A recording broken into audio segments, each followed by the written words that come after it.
Zagrebačka umjetnica Ivana Armanini jedna je od naših najpoznatijih stripašica. Oko sebe okuplja komikaze, raznorodnu zajednicu likovnjaka koji čine ponosan otok nezavisnog stripa.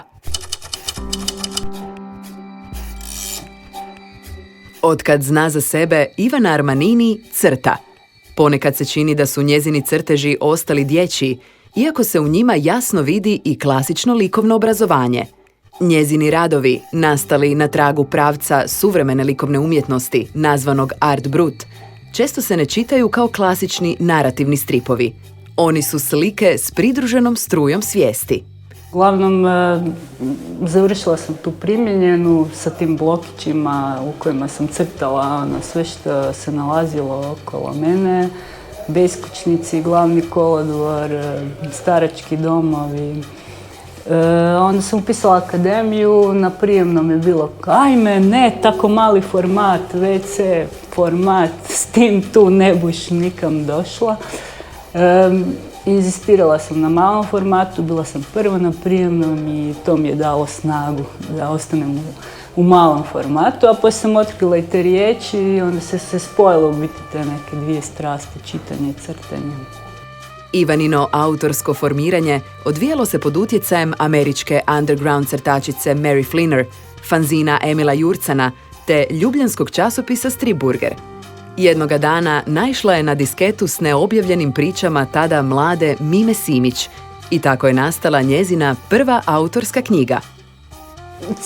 Crtaš, ali fali ti stalno neka priča i onda u to vrijeme Mima je studirala u Americi, nažalost ja ju nisam poznavala, ali te priče su bile totalni hit, svi na filozofskom, na žurkama su čitali njene priče i morala sam nabaviti tu disketu i onda sam naravno ludički počela crtati stripove po njenim pričama.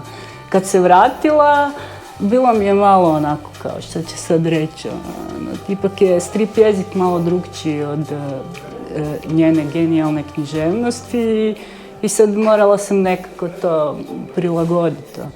Međutim, Mima kakva Mima je, sve je bilo cool, nije rekla tužit ću te za autorska prava, kazneno djelo, nego je sve, nastavili smo dalje surađivati, ona je prevodila stripove, pa smo nešto i objavili. Knjigu Pustolovine Glorie Scott, koja ravnopravno prezentira priče Mime Simić i stripove Ivane Armanini, objavio je Kruno Lokotar. Taj zagrebački urednik kumovao je objavi prvog albuma komikaza. I tu je baš i taj bunt nastao, kao šta sad, kakvi izdavači, idemo svi sami svoje stvari objavljivati, I onda onako, živiš, upoznaš ljude, daješ im svoje fanzine, odeš na festival, razmijenite materijale. I to je neki prirodan proces, ovo neko sad, baš sa tim velikim izdavačima suradnja, to mi baš nije sjelo. Eto i to je jedan od razloga zašto sam i pokrenula cijelu tu priču o komikaze, jer prvo je nedostupan put do tih izdavača, drugo kad uspiješ probiti put ne dobiješ baš puno. Ne? I poticati ljude na to da sami objavljuju svoje fanzine i da se umrežuju sa istim takvim ljudima i zajednicama, mislim da je to najbitnije. I to je u biti jedina i najveća i najbolja prednost komikaze, da je sad stvarno ta mreža postoji. I to je prekrasno. Ivanino stvaralaštvo kao i izdavački rad sačinjene su od socijalno osjetljivih tema, punkerskog ritma i beskompromisnog stava, izgrađenog još u tinejdžerskoj dobi.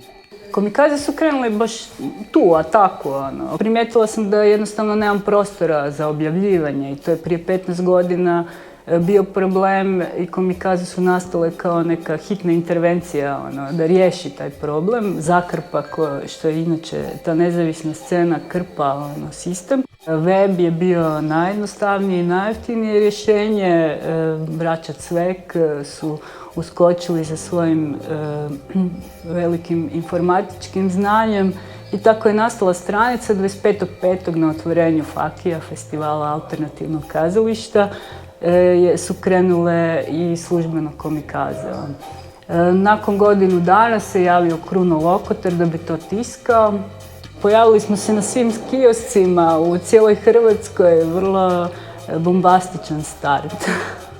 Emilu Jurcanu, čiji je fanzin Ivani bio jedna od inspiracija, komikaze su postale najvažnija točka informiranja o svijetu underground stripa. Dakle, puno bitniji su mi bili kanali gdje se ljudi mogu emancipirati, gdje ljudi mogu postati strip autori, bez obzira na kvalitetu svojeg prvog rada. I komikaze su to definitivno 2000-ih, pa i danas i dalje, one jesu to mjesto. Dakle, godišnji album koji izdaje Armanini i web stranica komikaze jesu jedno mjesto emancipacije mladih i novih strip autora. Kolektiv komikaze sam prvi puta susrela kada sam dobila tiskano izdanje na poklon. Moj rad s komikazama je jako jednostavan. Osjećam se uvijek pozvano poslati im neki strip. I za mene je to otvorena platforma koja me u biti potiče da radim stripove i da tamo budu objavljeni u sklopu nekog tako lijepog kolektiva. Iako su zamišljene kao privremena pomoć u povezivanju autora, izdanja komikaza u idućih su 15 godina ostala jedina publikacija te vrste u Hrvatskoj. Meni su komikaze jako dragi zato što se u tom jednom izdanju nalazi raspon tehnika, stilova i autora, od nekih meni genijalnih i nekih koji mi se jako sviđaju do nekih koji mi se uopće ne sviđaju. Tako da je meni taj neki cijeli skup, kolektiv raznolikih autora koji se ne boje izražavati neke svoje iskrene stvari i iskrene teme i baš iskreni su to stripovi. U biti mi se to najviše sviđa kod njih, ta neka raznolikost i nema pravila i samo se svi izražavaju ono što vole. Pa mislim nema kriterija. Kriterij je neka originalnost i u principu taj web format ogoljuje crtež do kraja i tu nema sad laži ni prevare. To je neki kod crteža i mislim da je to najbitnije da se stvari uvijek vraćaju na taj neki kostur. Zato što, svugdje postoji neka moda, street art, sito tisak, svaka zemlja ima neku svoju modu, neku svoju foru, ali crtež je crtež, ako je dobar, to se i u JPEG formatu vidi, nema tu puno filozofije. I u principu, naravno, osim crteža bitna je priča, jer je strip veza crteža i priče, jedna sintagma i svakako ideja komikaze je zadržati strip kao medij. Sad šta je to strip, to je pitanje. Zanimljiv odgovor na to pitanje ponudio je Miro Župa, koji je pod okriljem komikaza prvo izrađivao ulične strip naljepnice, a potom i trodimenzionalne skulpture kadrova stripa. Pa ja sam kipar, po profesiji, a stripovima sam se bavio na čečkanim tim papirićima nekakvima. I onda je Ivana Armanini, to je bila mi prije 16-17 godina, kad dala daj to, ajmo vidjeti šta će biti s time, stavit ćemo tamo i uzeli su te male komadiće i napravili su par naljepnice. To funkcioniralo onako po gradu, kao nekakav street art više. Komikaze su neki sabirni centar.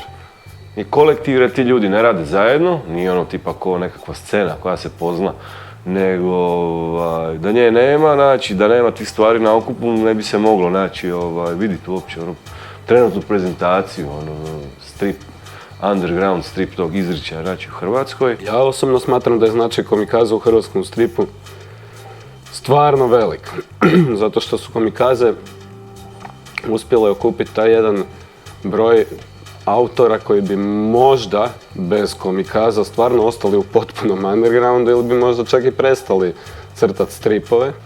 Čujte, ona već godinama zapravo radi na tim komikazama, uspijeva joj ispromovirala je komikaze u mnogim zemljama i konkretno za moj rad definitivno više ljudi zna zahvaljujući njoj nego što bi znalo bez nje, pogotovo što ja sam osobno nisam baš talentiran za nekakvu samopromociju, a ona tu pomogla mnogim ljudima što se toga tiče i idu komikaze dalje i svaka čast.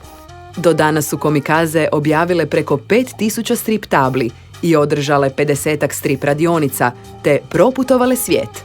U tom procesu izrasle su u međunarodnu platformu koja okuplja autore sa svih kontinenata. Kroz tu jednu finu, kreativnu igru i kroz, u stvari, komunikaciju koja je bila najglavnija osobina onoga što komikaze jesu, je stvoren jedan novi krug autorskog stripa, nekomercijalnog po svojoj prirodi i koji je komunicirao sa jednom mlađom generacijom čitaoca.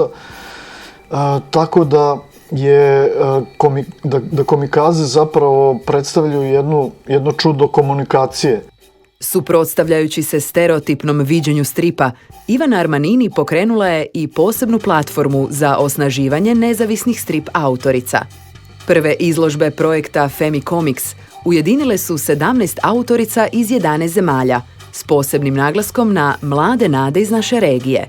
Ove godine u Angulemu na najvećem europskom strip festivalu se dogodilo to da u 30 nominacija za životno djelo u stripu nije bila ni jedna žena. Mislim da je to jedna priča koja svakako se mora promijeniti. Sa Femicomics izložbom, radionicom i tom mapom koja predstavlja 17 autorica, u zadnje 2 godine smo bili počelo u Italiji, 7 država mislim da je prošlo. Ali svakako je to jedan trend koji ima nevjerojatnu perspektivu i mislim da je budućnost stripa u ženskim rukama. Ne prekidajući višegodišnji promotorski rad, Ivana Armanini 2016. dovršava samostalni strip album pod imenom Katalog. On je retrospektiva njezina dosadašnjeg opusa, obilježenog eksperimentalnom likovnošću i pomicanjem granica autorefleksivnog i politički angažiranog stvaralaštva. Preferiram kratke forme, kratke stripove i uglavnom katalog je nastao na dnevničkoj bazi u nekim susretima sa zanimljivim pričama, sa zanimljivim ljudima i pojavama. Mislim da je puno utjecao, Anima Fest, festival animiranog filma, to sam gutala svake godine, ruska alternativna literatura, Harms, svakako neki art brut pokreti. Kao i brojni autori, Ivana ne uspijeva živjeti isključivo od umjetničkog i promotorskog rada na stripu. Budžet je dosad popunjavala najrazličitijim poslovima, od predavanja u školi do ilustratorskih angažmana za veće nakladničke kuće. To je baš takav tip ljudi koji se bavi stripom da može improvizirati i da je jako snalažljiv u toj vještini umjetnosti preživljavanja. Jedni su se prekvalificirali u kuhare, kao Vinko Barić, Vanče postao rentijer. Mislim, ljudi se snalaze. To je isto kreativni pristup na svim planovima života. Mislim da to je neki geto, ili neki azil u tim surovim vremenima.